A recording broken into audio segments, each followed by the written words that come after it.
भिंडी, lady finger, इससे भी मुझे बहुत फ़ायदा हुआ।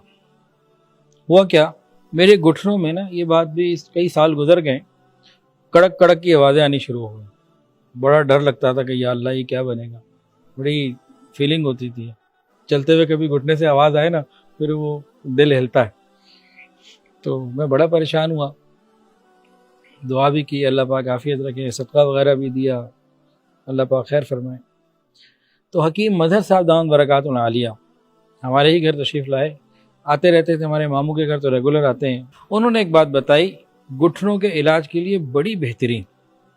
मैंने ख़ुद उसका तजुर्बा किया, बहुत मुफीद पाया, मेरे वालिद साहब ने किया, बहुत मुफीद पाया, और ये भी फिर अपने हल्के में निजी मजालिस में लोगों को बताया, तो अल्हम्दुलिल्लाह बहुत लोगों ने फ़ायदा उठाया। तो आज सोचा चलो ये भी रिकॉर्ड कर देते हैं, ज़्यादा लोगों को फ़ायदा पहुँच जाएगा, अच्छी बात है। तो हकीम मजहर साहब दामत बरकातुहु आलिया अशरफुल मदारिस कराची, उन्होंने ये बताया कि उनको किसी फुटबॉलर ने बताया था जिसकी उम्र 72 साल थी और वो फुटबॉल खेलता है, और उसके घुटने ठीक है, लिक्विड है, वो कम हुआ, खुश्की का मामला शुरू हुआ। तो मुझे उन्होंने बताया कि भाई आप क्या करें, भिंडी का इस्तेमाल ख़ास तरीके से करें। वो क्या, नहार मुँह, सुबह उठें फजर से पहले या फजर के बाद, नहार मुँह 5, 3 या 7 इस तरह से जो है ना, ताक़दर अल्लाह ताला को पसंद है, भिंडी काट कर उसमें उबाल ले। सिर्फ 2 चीज़ें, पानी और भिंडी, तीसरी कोई चीज़ नहीं, सिर्फ 2 चीज़ें, पानी और भिंडी, तीसरी कोई चीज़ नहीं। इन भिंडियों को उबाल लें, जब ये उबल जाएं उसके बाद इनको खाना है और पीना है। जो भिंडी है वो खानी है, जो पानी है वो पीना है। ये लेसदार पानी बन जाएगा, कड़वा भी होगा। कड़वाहट कम करने के लिए सर काटना चाहें तो काट दें, ठीक है, थोड़ी सी कड़वाहट कम हो जाएगी, लेकिन ये कड़वा भी होगा और लेसदार होगा खूब। इसको भिंडी को खा लेना है, पानी को पी लेना है। जब वो इस काबिल हो जाए कि आप आसानी से खा सकें, खूब खौलता हुआ गर्म तो नहीं, जब मुनासिब नीम गर्म हो जाए तो उसको इस्तेमाल कर लें, और इसको 1.5-2 महीने 3 महीने के लिए जगाएं, इस्तेमाल करें।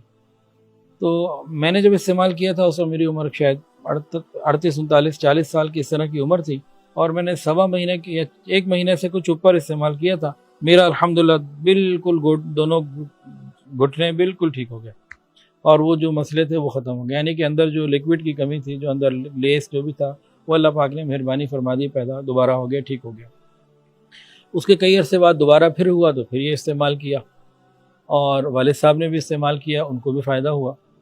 तो घुटनों के लिए और बाकी सारे जिस्म के जोड़ों के लिए ये भिंडी का ये वाला इस्तेमाल निहायत सादा और आसान है, और इसका कोई नुकसान भी नहीं है, साइड इफ़ेक्ट भी नहीं है।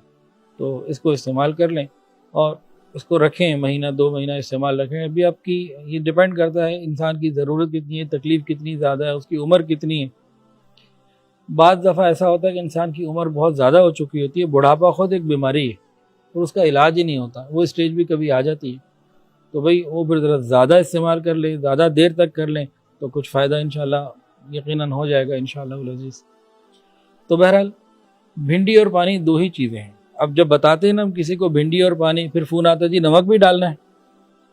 भाई मैंने कहा भिंडी और पानी, अच्छा जी मिर्चें भी डालनी है। तो इस तरह के बहुत सारे क्वेश्चंस आते हैं, इसलिए मैं उसको वाज़ेह भी कर देता हूँ बार बार कि भाई भिंडी और पानी 2 चीज़ों का मतलब 2 चीज़ें, तीसरी कुछ नहीं। फिर वो पूछते फलां भी कर लें, फलां भी कर लें, तो भाई किसी फलां की बात मैंने ना सुनी ना की। अब आपने करनी है वो आपकी मर्ज़ी है। तो इंशाअल्लाह अज़ीज़ ये फ़ायदेमंद है, मेरा ज़ाती इसका तजुर्बा रहा है। अल्लाह ताला सबको शिफा और सेहत अता फरमाए। वीडियो के नीचे सब्सक्राइब के बटन पर क्लिक करें, बेल के आइकॉन पर क्लिक कीजिए ताकि हर नई वीडियो की नोटिफिकेशन आपको मिल जाए।